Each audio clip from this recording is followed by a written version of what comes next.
Good afternoon, everybody. Welcome to Dropping the Gloves. Be quiet, Jason. Thanks for joining us on another episode. This episode's brought to you by our friends at Give Bettor. Download the app to play. Make 5 picks every day. You have a chance to win $100. Visit givebetter.app/DTG. I just got feedback. All of you didn't sign up, so go sign up today, please, for that. Give us a little boost. We appreciate it. givebetter.app/DTG. Get a chance to win $100. You know who doesn't need $100? Our guest, Jason Demers. The guy's killing it. He's doing TV. He's doing other TV stuff. He just got married. His wife's a famous actress. He won't tell us what her name is. Jason, thanks for joining the show. How you doing, boys? I'll always take $100 if you're giving it, though. Well, then go to givebetter.app/DTG. It's a very simple way. Sign up. But you're not getting any of the back end. Anyways, what are you up to, Jason? We were talking before we came on. You're doing TV with the NHL Network. You're working for the San Jose Sharks. You just got married. Busy. You just retired, what, 2 years ago now? This year. Last year, yeah. This past season, I was with the Condors in the AHL, and then I played a game with the Oilers. And then I was in their farm system. And then this year I kind of transitioned onto the TV side of things and kind of seeing how it works and been enjoying it so far. So I did, started with the NHL Network and doing some TV stuff for them. And then I'm also doing some San Jose Shark pre and post game stuff. So it's been it's been a cool transition. I had no lag time at all. I just kind of went right to work, and it's been fun so far. Let's backtrack. We talked last. You were going to the Olympics. You were just getting geared up. Yeah. Let's talk about that. How weird was that? Because where was the Olympics? In China? Yeah, it was in Beijing. Beijing. Was that a little strange? Because that's a completely different culture. The NHL players obviously didn't go. That's why you played. NHL players still, though. But just like not the top guys, it's a couple top guys like me and a couple top guys. Who were the top guys who played? Me. What was that? Be honest. So, Eric Stahl was there. What was that like? Was it different? Did you go to Sochi then? Because you're an Olympian. Did you go to the Sochi? It was Beijing, and it was different, obviously, because they were still kind of uber COVID crazy with the whole city was shut down, and flying into that airport, and the whole airport, like an international terminal, was completely shut down. And the only people in there was people in hazmat suits. And you were kind of getting ushered from checkpoint to checkpoint. No kidding. And we had to wait like an hour and a half for the bus to take us to the Olympic Village, because they wanted to make sure they had us all kind of in a pen in the middle of the airport. So it was pretty crazy. And then we got there, there's all this security. You always had to wear a mask. You anytime you pulled your mask down, you'd get a camera would take a picture of you and would go back to the team services. Oh, no kidding. Yeah. And you'd kind of get you'd get dinged. It was just very, very weird. We talked to a lot of people that were at prior Olympics, and this was very much a different waters for all of them, and obviously doing the opening ceremony was incredible. It was dream come true to do that and walk down, and it was amazing, but it just had a different feel than I would have assumed in prior years. And I don't know if that's for every year, but the food was awful. And I think I lost 15 pounds and I was there. It just was and I figured out after, I'm how do you cook for that many athletes? And different nationalities and stuff too. That have the craziest appetites, because it's just a bunch of ravenous young athletes just eating every 2 hours. So it was there was a hot pot was what everybody ate. And it was just basically a broth soup that was constantly boiling in a vat. No way. And I was just I don't know what's in this, but I for sure still have gut issues because of it. Were you around other athletes? Because we talked to other guys who have been to the Olympics. I've never been. Tim's never gone.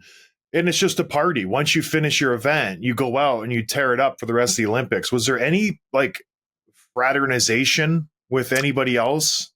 Canada was strict, but there still was when we finished. There still was like within our Team Canada group, we had some like good parties, and then but I heard like we kind of snuck into a few other places as well.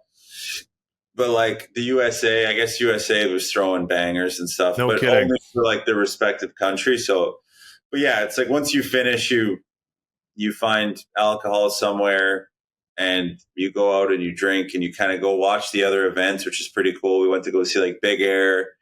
We watched the speed skating, and then it's like you kind of bring in these little like bottles of wine or whatever you could find and sneak it in. And it was pretty interesting. It was fun. That part was really fun. And obviously playing for Team Canada was incredible with the jersey, playing with the jersey. Yeah. And it was such an honor. And then obviously after going to watch the other athletes perform and just kind of marvel at what some of these, the figure skaters that train 4 years for this event. It's a lot different than hockey where you're kind of playing a team sport and then you guys get plucked. Like these people dedicate their lives to this sport for 4 years to make it to this moment. So it's pretty incredible to kind of watch them and talk with them. And everybody was super awesome. So all the athletes were great. Who were the celebrities? You know what I mean? Like you have the Olympics, the Summer Olympics. It's like the NBA guys. Everybody knows them. It's the Simone Biles. She's like the famous. Who was the one who you saw that you were like, what the figure skaters? What's her name? She won gold, the ice dancing from Canada. She was probably pretty famous. Like, was there someone that you ran into? You're like, oh, this is pretty cool.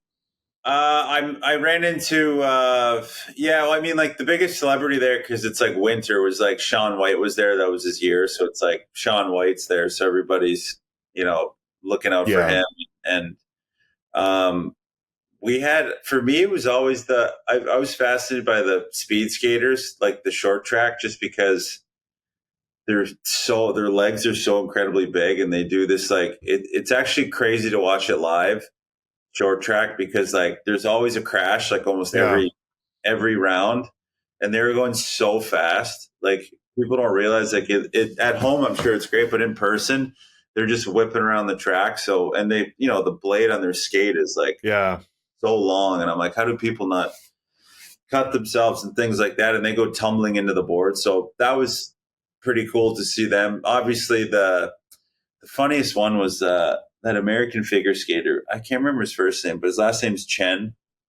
And he was like, it was funny because he's a figure skater, and coming from the hockey world, we have a kind of ingrained sense of bravado in us. And this was like the guy, and everybody, like everybody that was there was like, oh my God, it's Chen. And we're like, who the hell is this guy? So but it was just incredible to watch also the figure skaters, how precise they are and how incredible they do their job and they perform. It's very impressive just to see all the other athletes, and you get a newfound respect for all these sports for sure. So going into that, we talked, you're like, my goal is to get an NHL deal. You wanted to, open some eyes, show people you can still play. That didn't come to fruition after the games, but you did get a deal to play in the KHL. Yeah. So I played in Russia before. I got a deal. So I played in that like Russia series. It's like a tournament that they have. It was like a pre-tournament. I went there with Team Canada off of my back surgery. I kind of was still not 100%, but I was like, I need to go play. And this is where the comeback has to start. So I played in that series. It was like 3 games in 4 nights. I hadn't practiced with the team or played a game. I had one practice with the guys, and I went into that game. And it was like the 75th anniversary. So you're like, we're sitting on the line and they're playing the Russia anthem before the game. And they have like Putin's there. And like, they're no kidding. Yeah. And apparently like all the Larionov, all the stud ex-Russian guys were there from CCR, and they're just like USSR, whatever. I can never get that right. And then apparently like they had given money to all the guys that they had to like kill us. And I mean, it was like a playoff game. So I'd played or practiced in like a year. And I literally was like, uh-oh. Because they're all the guys were standing in line with the Team Canada guys. And they're like, usually Russia like plays like a trap. They don't really come that hard. And it was like 2 all over the ice. They're running us late. It was dirty. But it was like also like great because I'm like my first game back off of back surgery. I'm like, I need to test this. And I'm like, I need to see if this is possible. So I got through that. It was good. Everything went well. And then I signed with a KHL team because Team Canada wanted me to get more games. So I went over to Kazan and I played like 5 games. It was a great time. The organization treated me like gold and we had some great imports there. I was with Eric Fair, Stephen Camphor, Mark Barbario, Jordan Wheel, and Par Lindholm. So like we had it's such a great group of guys. But why? Okay, here's my question. Why were they doing all that for you? Because you're coming off of back surgery, unproven. A, why would you risk it? And B, why were they doing that for you? Were you that much of a commodity? They're like, we need Jason Demers at all costs. Because I played with you. You're good. You've seen my pedigree. I'm just unbelievable hockey player. You're good, but like I'm probably up there in like some of the most underrated players in NHL history. But it is what it is. It's just how it is, just being undervalued and underappreciated. But within certain small circles in the hockey world, I'm that guy. So they had someone in their circle who believed that you were like, we need Jason. We got to get him out here. I'm a great complimentary player. So, I believe it. I played with you. You're a great player. Yeah. So no, it was, I don't think the extent of which they knew my surgery, that was more me taking a risk in terms of, I was like, I can do it. Okay. I'll come and play. And obviously this was like a tryout before. So I had to go play in the KHL after, and the 5 games went great. And then they brought me to the camp, and the Olympics went good. It's a little frustrating. The coach we had was not, I don't think, fitted for that style of tournament. Who was the coach? Julians. And I only say that because we butted heads quite a bit during that tournament. And like his strategy wasn't good, or what? Yeah, it's just different. He's just an old school coach, and that just doesn't quite work in a tournament like that. You just kind of, and also you got a lot of guys from Europe that play, and it's not NHL guys. So these guys are used to a different system, and they're used to a different way of playing hockey. So it's like you have to cater to them. So he got hurt before we went over to Beijing at the pre-tournament stuff, and like it wasn't really going great. Like guys, not that guys weren't a fan of him, but it just wasn't clicking. And then he got hurt, an unfortunate accident, and I'm glad he's okay now. But Jeremy Colleton stepped in, and he was incredible, and like it immediately shifted the mood in the room, and the mood on the ice, and like everything started clicking. Wow. We went over to Beijing, and he coached us for the first game against Germany, and we played our best game of the tournament. We throttled Germany, and like I was literally afterwards, I was like, we have a chance to win or medal. Yeah. And then he was injured, so we didn't think he was coming for the tournament, and he ended up flying in and jumping back in to coach us instead of kind of seeing that, maybe sitting in the back and just seeing how well we were doing and being like, let's just like support from afar and be like a good, because we're all in this together at the end of the day. It's not about one guy. It's not about you. It's not about the coach. It's about what best fits in that tournament, because it's a sprint. So he came back, and it let's just say it threw it off a little bit. We played US the next game, and I mean, we were all out of sync, and it wasn't the best. And then we beat China, as we should have. We beat China 2 games in a row, and then we had Sweden, and we ended up losing 1-0 in the quarterfinals. And it was like a game we should have easily won, but just the way things were implemented and explained, it wasn't. Yeah. I got it and understood it. A lot of guys did that kind of understood his style of coaching because we'd seen it, but the guys that kind of played in Europe and the younger guys, we had a lot of young guys as well. Jack McBain he was still in college. Owen Power was young. We had Kent Johnson. So it's like you also have to, these kids play college. They're not used to old school NHL. They're not there yet. And you don't have a full NHL season to break these guys in where it's you got to simplify it.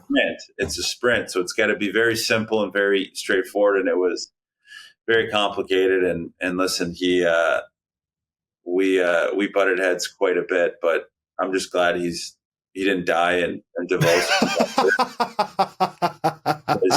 It was scary, but glad you're not dead. But you really ruined this Olympics for me. Yeah, but it just wasn't. It wasn't something that was in sync, and it kind of goes back to just the old school mentality of coaching. Is the coaches that haven't changed their style? I feel like with the way the NHL is changing, and John, you see this just doing broadcasts with the Hawks, like the old school coaches that are still around have adapted. And if you don't adapt, the kids are different now. They're not the same as they were. They're not it's a lot more, not fragile mentally, but there's a lot more awareness towards mental health, and guys have different outlets for blowing off steam than we used to have, which wasn't great back then, but also it certainly got the job done. But, now it's like coaches have more of a responsibility and have more pressure on them to kind of get through to these guys mentally. So you see with a lot of the new style coaches that are successful, and the older ones that are coming back that are really like having huge impacts. Like it's a different game completely now. Yeah. Mental health wasn't a thing even 10 years ago. It's like, if you would have said, Coach, I need a day for mental health, you're like, get the hell out of here. Like, are you hungover? What are you talking about? Yeah, they tell you to go get a beer, or they tell you to, you just rub some dirt on it and keep going. There's no crying in baseball or hockey or whatever it is, whatever the analogy is. But yeah, it's different game now for kids, and there's a lot more emphasis on taking care of guys' mental health, and there's more stress because there's less drinking, there's less prescription pills that there was 15 years ago, and there's just, so now the stress is full bore, it's in your face. So a lot of kids, it's hard to handle. So now then they're just like this, looking at everybody, what they think of them all the time too. Yeah, so Twitter is a huge factor, and so is Instagram and all these social media apps that just destroy these kids mentally. And I mean, I'll be honest, you look at that sometimes and you're like, people are clever on those apps. And they can certainly throw a barb or two if they want to. They can.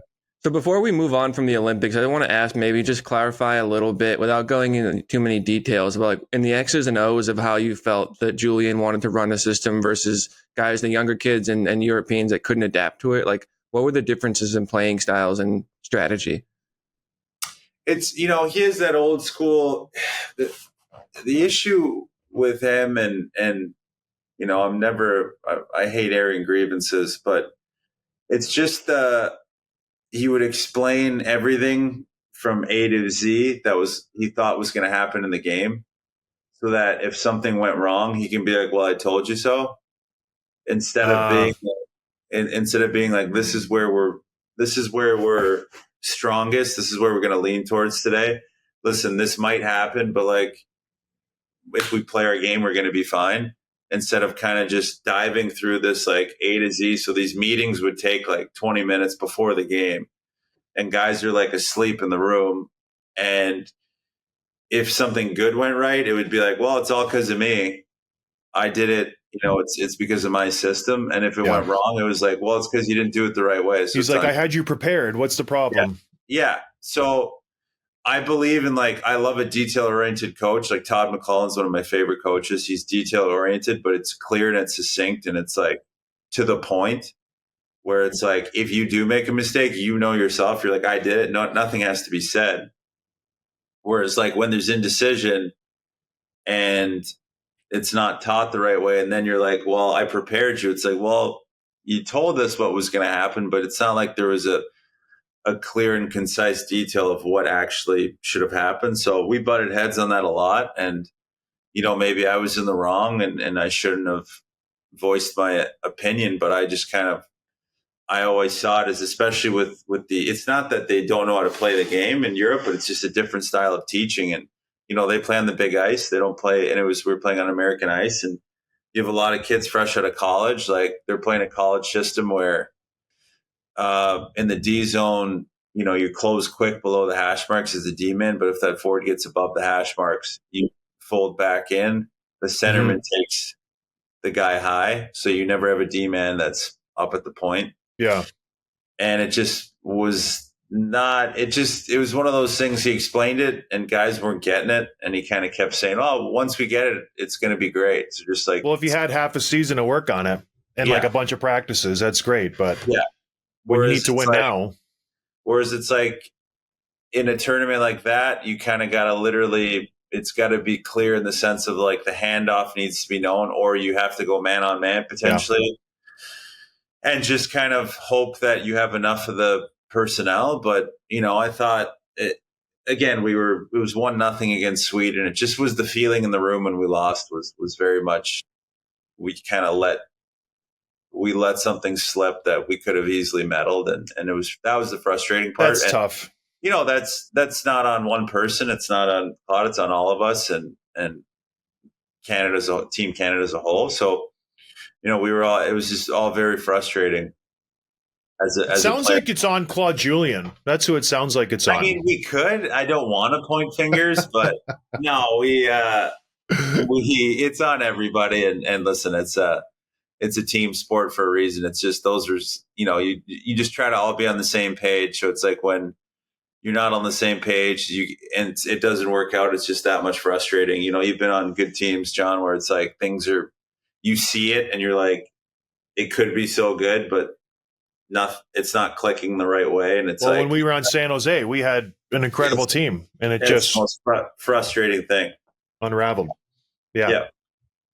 So just switching gears now, you played both in the KHL and the AHL, and I'm seeing a lot of debate online over the years of like, what's the second best hockey league in the world? And maybe there's probably benefits and levels of skill to both, but now that you've played in both, what are some of the differences you see between the two styles? Well, KHL plays they're 75% of the league plays a full-on trap, so it's a lot more defensive. It's like 90s NHL, and it's very much guys feast on the power play. And don't get me wrong, it's a great league. Switzerland's a great league as well, and the big ice, that's very much different. But they're so different because the travel in the KHL is some of the hardest I've seen. You're flying, it feels like there's like 30 time zones in Russia, and you're doing 10-hour flights, and you're like on a 10-hour time zone change. And we played a game, and we played in Vladivostok, and we're in Kazan. So let's say it's a 7 p.m. game and it's a 10-hour time zone difference. You treat that game like it's a 9 afternoon game, or something. Like a 9 a.m. game. You treat it like it's a 9 a.m. game. So you get up, you sleep exactly like it would be a 9 a.m. game. So you're sleeping in the middle of the day, and you're getting up. So you're going for breakfast before the game, because they're like 9 a.m. game. We're going to get up at 7, go eat your breakfast and go to the rink. So you get up at 7 and people are having like happy hour, like cocktail hour. So that's weird. It's weird, but you never get, what's crazy about it and so smart about it is you never get jet lag. Ever. Yeah. So when I kind of came back, I was like, I wonder if the NHL, if you're on like if you're San Jose and you're playing all the teams like the Rangers, you're playing the Rangers, the Islanders, the Devils, and like Philly, if you'd stay on West Coast time. So you treat every game like it's a 4 p.m. game. Mm-hmm.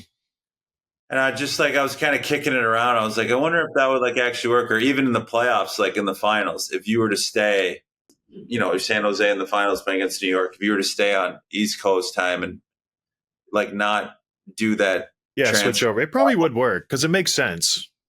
Yeah, I mean, you just never, what's crazy is we were over there and you never once got jet lagged. So you came back and it wasn't like this weird fighting it. But, AHL last year, AHL is a great league.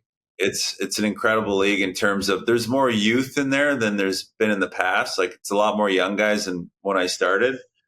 So it's a little bit more scrambly. Like KHL is there's a lot of men there.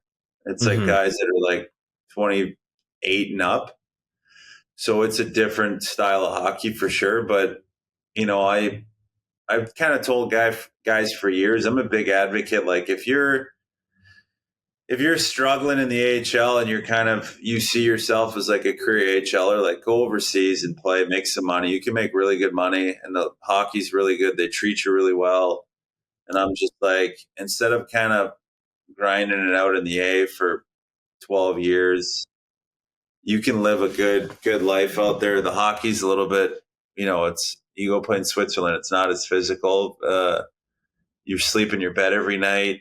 So it's like, there's like benefits to both of them. But if you're chasing the NHL dream, stay in the AHL because it's your best path.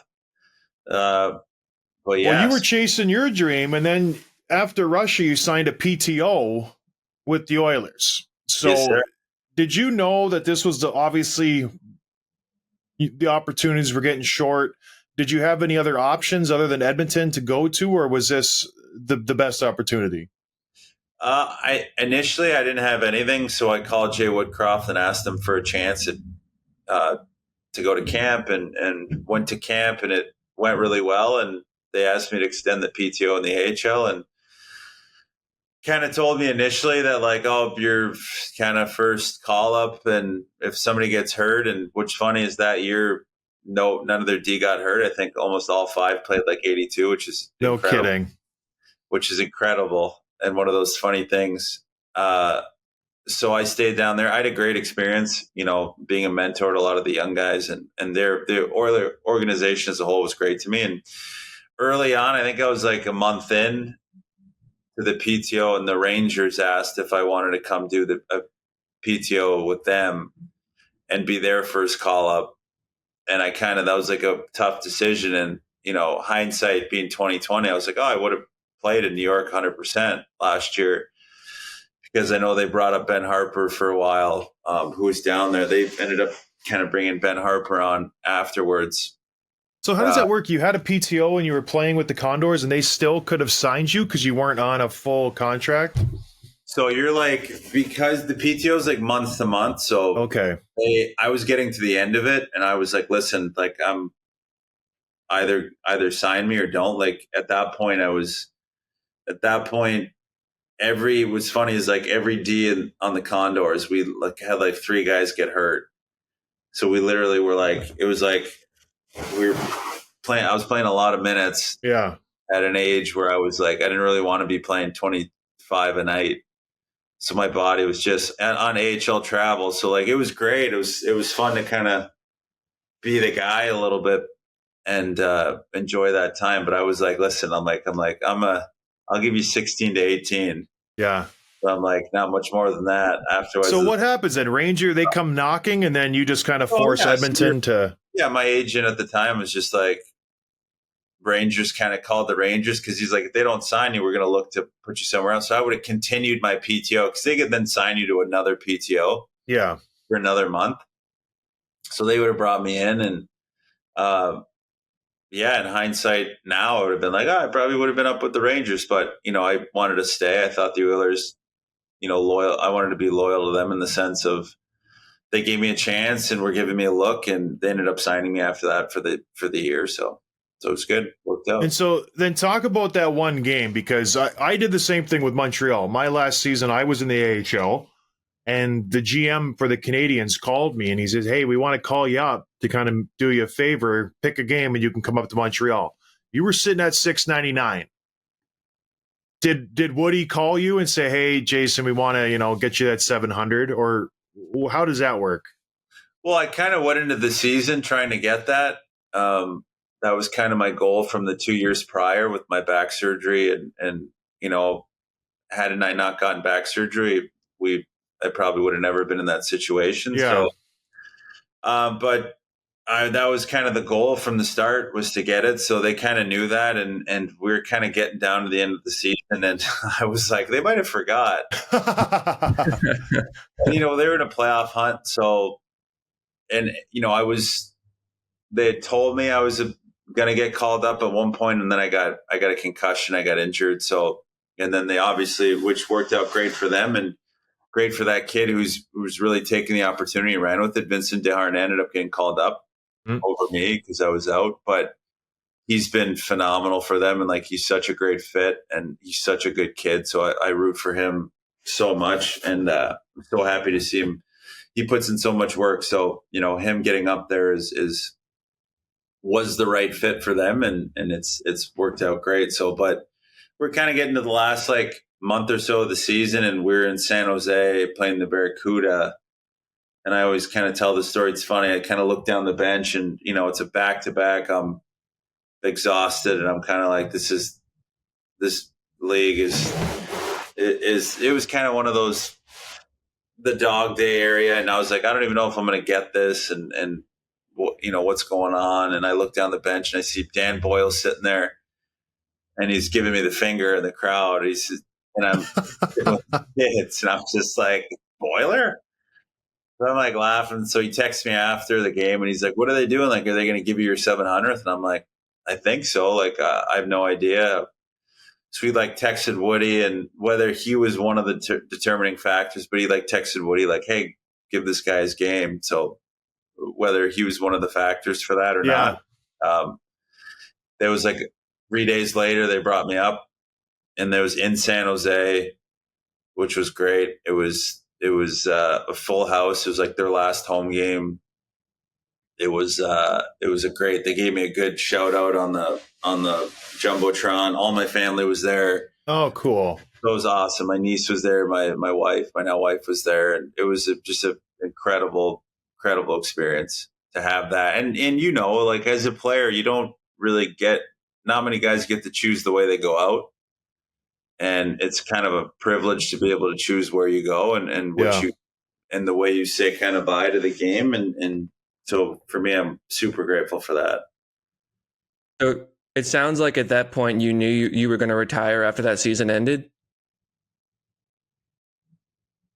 Yeah. I mean, I never using that word retire. I kind of always stick to, I'm just not playing anymore. I'm finding another place to play. I just find for us, it's a game, and it's a kid's game. And yes, there's the business aspect to it, but it'll always be a kid's game to me. And that's kind of why I always enjoyed it and played it with a smile on my face and tried to laugh and lighten the mood, because there is so much stress behind it, but at the end of the day, it's a game. So for me, it's just, I'm not playing right now. And I always kind of leave the window open of hey, potentially who knows?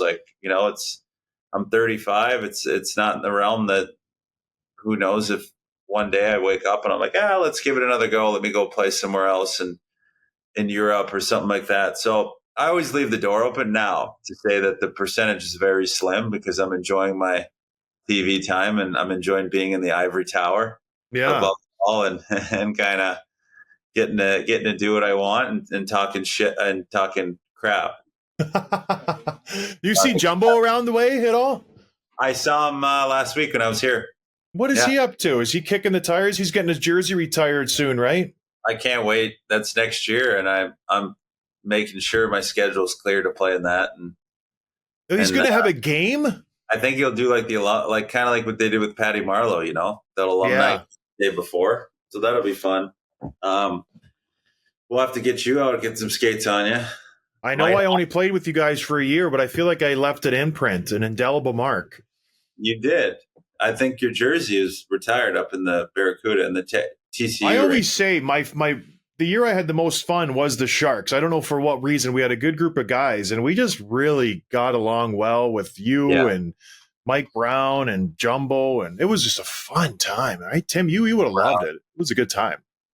Timmy would have poured it on out there. We drank on the plane, I think, was the big difference. We just had fun because those long flights are tough. But then if you just relax, you used to make this concoction. Don't they have the best? Don't they have the best like bar on board in the Sharks? Like they're playing with the candy and it's incredible. Was it you who used to make shakes like for everybody? Yeah, the smoothies. Yeah, we had a blender on board, Timmy. They would make full on like blueberry smoothies with like booze in it if you wanted. If you wanted. After a game, you could have a protein shake on the plane with a little buzz, just a buzz protein shake. It was good. All right, you're an NHL insider now. I'm going to give you some quick questions. Just give me a brief thought. Are the Canucks legit Stanley Cup contenders, Jason? Yes. And I say that with so much about it. I mean, there's a common theme of me butting heads with coaches, but personally, me and Rick Tocchet don't have much positive things to probably say about each other. But the one thing I will say positive about him is he gets the most out of his guys, and he's got them playing. And I was talking to somebody about this a couple of days ago. I love what they did with their decor. Yeah, I love that they're heavy. That bottom, those 4, 3, 4, 5, 6 are really heavy. Susie, Zadorov, Cole. Now I think 4 or 5 weeks. I think he hurt his hand, but Zadorov, Cole. I've loved Hronik's game, and obviously Quinn Hughes. You can't say enough good things about him. Tyler Myers is, in that role as like a 5'6", 4, 5, 6. Very effective. I think he's good with that big body. Up front, I think they're getting so much out of that now second line, which is Garland, Dakota Johnson, and Bluger. I think they're getting a ton out of that line, and I'm such a big fan of Connor Garland, and I think now that I don't think he's ever had a guy to kind of protect him like Josh was doing. Yeah, and it's been fun to watch that line, and obviously, you could talk about Bettor and those guys, but I always like looking at what makes them so complete. And I mean, they have a lot of guys that they developed out of the A, and that coaching staff of. I said keep it brief, Jason. Oh, sorry. Yes. I talk a lot. If you want to get an in-depth feel of Connor Garland, we talked to him last week on the show. So just cool. Okay. just go back last week. It's right there. Great kid. Okay, yeah, but yes, they are. Did you want to talk another 20 minutes again, or can I? You can edit the rest out, Timmy. Yes. Well, we're gonna there's heavy editing that's gonna happen. What? I don't want to brush past this. Why are you and Rick Tocchet feuding? Did you not? When did you guys cross paths? I won't air any. We've been in Arizona. What happened in Arizona? He didn't. Much like Claude Julien. It sounds like you blame the coaches a lot, Jason. No, I have a lot of coaches that I like. Sounds like it's just one, Todd McClellan, and then Scotty Allen. Oh, okay. Yanni, love him. But Rick Tocchet didn't really mesh well with your style of play. We did at the start. It just we had a bad breakup. I'll leave it at that. You just didn't want to back check, or you didn't want to finish your check? Because it seems like he's a pretty hard-nosed coach. I always played hard. That's one thing. I always played hard. Okay. But yeah. Okay, you're getting really quiet. Usually you go on. What is there something there you want to? Because listen. I don't like to go personal. I don't like to air grievances. You were pretty quick to throw Julian under the bus. Why you guys didn't win gold? If you remember and you don't edit that out and pull the funny nonsense, I came back and said, "Listen, he's great. It's just he had to adjust. He's a better option in Colleton." I never said him as a person. So don't you put that evil on me. Oh, that's funny. All right, so the Sharks are in the running for, what's his name again? The young stud, the number 1 overall pick, Celebrini. A couple teams that are supposed to be good or not good. I want your thoughts on Ottawa and Buffalo. What's not working in those two spots? I mean, frustrating to watch. I don't know if Jacques Martin's the answer for that team. Again, coaches right under the bus. What is going on with you? Hey, listen, you don't need a coach to win, but a coach can certainly help you lose. Oh, man, Tim, there's something here there's a quote that Jason is just maybe not coachable. Is that what I'm hearing? No, I listen. I there's things that I can sit back and say that yes, I know at times I would probably be frustrating for a coach, 100%, and a teammate too. What? And you're frustrating for a teammate as well. I'm the one thing I am is I'm for the guys, maybe to a fault, and I'll back the guys no matter what. But no, listen. Jacques invented Jacques Martin invented the Lemaire line before Jacques Lemaire was doing it. Like he was a coach. I just, as an advisor, yes, but as a head coach with that team that's so high flying offense, like you need a new age style coach. You need a Carberry type coach that's gonna teach these guys defending, or and Scotty Allen, who's in Washington with Carberry, and what he's done with that team, like. I think Ottawa's roster to a man is way better than the Washington Capitals. But like the Washington Capitals have found a way to defend and play defense and stay in games. And, obviously I just think it's figuring out how to play defense and toe that line of they're so good offensively, but they can't put together a solid. What other coaches suck? Jason. Oh, you don't want to get me going on that. No, that's the only hates coaches. No, coaches I love. Jeremy Colleton. That's it. I scored more goals than Jason when I played with him in San Jose, and I played half the games. Tim, did you? Is that right? You had 3. I had 3. Did you? I don't know how many you had. That was right before I got traded. And then I was on fire that year. And went on a tear after that. Yeah, I was a better coach. Yeah, Lindy Ruffles. All right, that's enough. We're going to let you go. Is there anything you want to push? Is there any coaching clinic that you have for our fans that you want to push out there? Yeah, Jason Demers coaching clinic, where I just poo-poo on all the coaches in the NHL. Oh, Jason, thanks for joining us, man. I appreciate it. I keep doing good with San Jose and the NHL Network. Check them out if you're in those markets, or just get NHL Network. And then this is Dusty Rhodes. So that was Sting from NWO.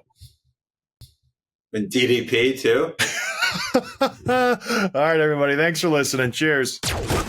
Thanks for listening to Dropping the Gloves with John Scott, a member of the Nation Network of Podcasts. Subscribe wherever you get your podcasts from to never miss an episode.